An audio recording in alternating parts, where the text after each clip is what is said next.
Welcome to Leadership in the Line of Fire with your host, Brad Hauck.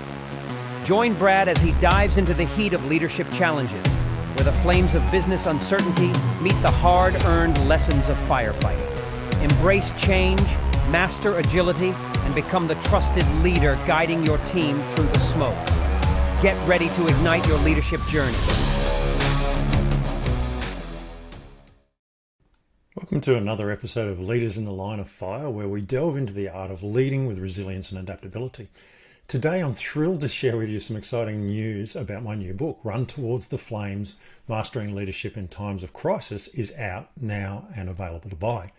I draw on 19 years of experience as a volunteer firefighter and a seasoned entrepreneur to bring you actionable insights and strategies for leading through change and uncertainty. This book is not just about surviving crises, it's about helping all business leaders use those challenges as opportunities to forge new paths and drive innovation. Whether you're facing client issues or internal challenges or unforeseen catastrophes, this book will equip you with the mindset and tools to lead with confidence and purpose. Thanks for your incredible support, and I can't wait for you to read Run Towards the Flames. Let's continue to ignite our leadership potential and face every challenge head on. In today's episode, I'm looking at the concept of distributed leadership, empowering members of teams to share responsibility and make decisions together. Drawing from my experiences, I'll explore how this approach enhances agility, fosters innovation, and boosts team morale. So let's discover how distributed leadership can transform your organization. So what is distributed leadership? This is a term that I only recently came across to describe what I've been seeing going on for years. It's common across many military and emergency services. My definition is that it's sharing of responsibility for completing a goal across all members of a team. I don't think it's just about delegating responsibility, as some people might put it. The goal of this approach is to develop leaders who use their expertise to contribute to the mission success. It relies on a structure where leadership opportunities are flexible and fluid. Team members can become leaders if they have special expertise or values to contribute to a task. Let me give you an example from the fireground. On a fire, as the divisional commander, I might give instructions to sector commanders on what we need to achieve that shift and where we need to do that, e.g. put in a backburn to contain a flank of a fire. In my briefing, I would cover all of the information like when we need to complete it, the weather, what crews they have, any specific requirements I have for the job, and how I want it to completed. At that point, if they have no more questions, it's up to them to take their crews, come up with a plan on exactly how they're going to implement that task and get the work done. I don't tell them necessarily how I want it done. That's their job as the leader of that sector. I have distributed my control of the task to them. My job is to support them in completing it. The sector commander then tasks their crew leaders with undertaking the burn itself. They explain the spacing between trucks that they want, the lighting patterns, safety, timeframes, etc. It is now the crew leader's job to implement that part of the plan. The sector commander has distributed the control of the lighting to the crew leaders. The crew leaders now brief their crews with what jobs they want each member of their team to do, how they want to do it, and what they want reported back regularly. And hopefully, if all goes well, we get the burn in as tasked. During that time, just because I've distributed my leadership doesn't mean I don't care what's happening.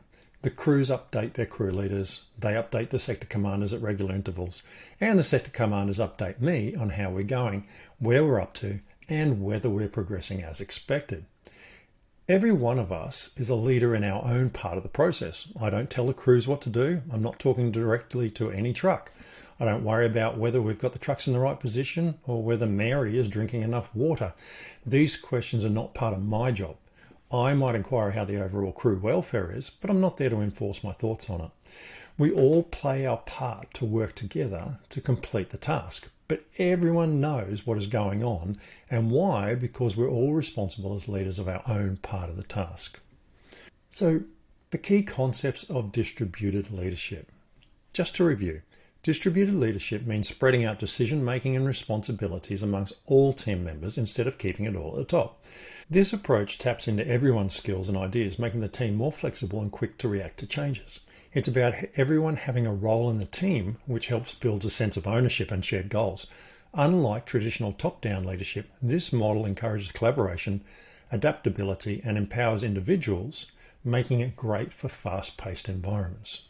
Autonomy. Autonomy in distributed leadership means giving the team members the power to make decisions and act on them without always needing to get approval from higher-ups. This freedom encourages people to use their expertise and judgment, leading to quicker and more effective problem solving. Autonomy boosts morale and engagement because team members feel trusted and valued. It also sparks innovation since people are more willing to try new things when they have the authority to do so.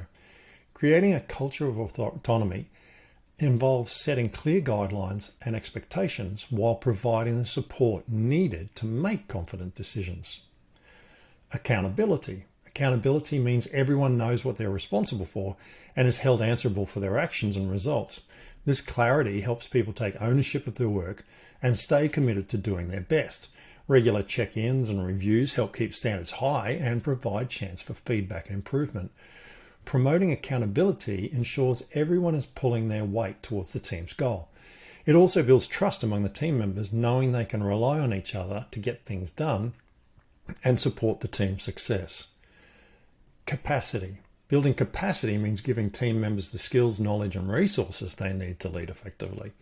Continuous learning and development are key in helping everyone grow and adapt to new challenges. This could include training, mentoring, and access to resources that support their growth. By investing in capacity building, you can prepare your team to take on leadership roles and drive innovation. This proactive approach not only boosts individuals' capabilities, but also strengthens the team's overall resilience and their ability to handle complex and changing situations. Collaboration. Collaboration is at the heart of distributed leadership, requiring open communication and teamwork towards shared goals.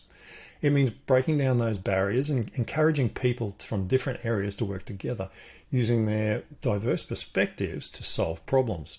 Effective collaboration creates a sense of unity and common purpose, boosting team performance and cohesion. Techniques to promote collaboration include regular team meetings, using collaborative tools and platforms, fostering a culture that values and rewards teamwork. And by encouraging collaboration, you can unlock the full potential of your teams, driving innovation and problem solving while building stronger relationships between the team members. Feedback. Regular feedback is a crucial part of distributed leadership, giving team members the insights they need to improve and grow while they're doing the task. Constructive feedback helps identify strengths and areas for developments, also fostering a culture of continuous improvement. It encourages open and honest communications and allowing your team members to learn from their experiences and each other. Effective feedback should be specific, actionable, and timely, focusing on behaviors and results rather than personal traits. By integrating regular feedback into your team's processes, you can build stronger, more resilient teams that are always striving for excellence and better equipped to adapt to new challenges. Shared responsibility. Shared responsibility means that leadership roles and duties are spread across the team, not just held by one person. This approach creates a sense of mutual support and interdependence, with each team member accountable for their part in the team's success. Shared responsibility boosts engagement and motivation because team members feel valued and involved in all decisions. It also ensures the team can tackle complex challenges by leveraging everyone's strengths and abilities. Creating a culture of shared responsibility involves clear communication of roles and expectations, and the fostering of trust and collaboration within your team. So, what are the benefits of distributed leadership for a business? Firstly, we've got enhanced agility and responsiveness.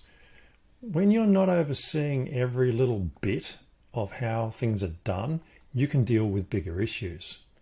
Most issues are dealt with by the people that are most qualified to handle them, e.g. the people working directly on them. And if there is a major problem, you have time to sort it, as you're not doing 1,000 things at once. It also gives you the ability to oversee more people as long as you follow that span of control, no more than 1 to 7 in your direct reporting line. Secondly, we've got improved innovation and creativity because we get a mixed perspective. Sharing the leadership with more people gives them a chance to bring their own experience to the task, and that can be a really wide experience. The best people can step up to deal with the things they're best qualified for.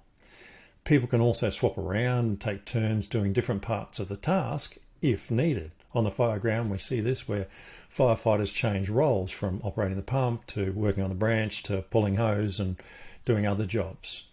And also you can put people where you want them the most. You can put a specific crew as the team that handles dealing with a client, or the crew that deals with following up with the client when the task is done. Number 3, increased engagement and morale among team members. When everyone shares the responsibility, they have a stake in their own success, and that's really, really important. The opportunity to lead is a chance to show people that you should be promoted, so they get a chance to show their skills. And also it puts people in an environment where they are mentored and they can learn from others.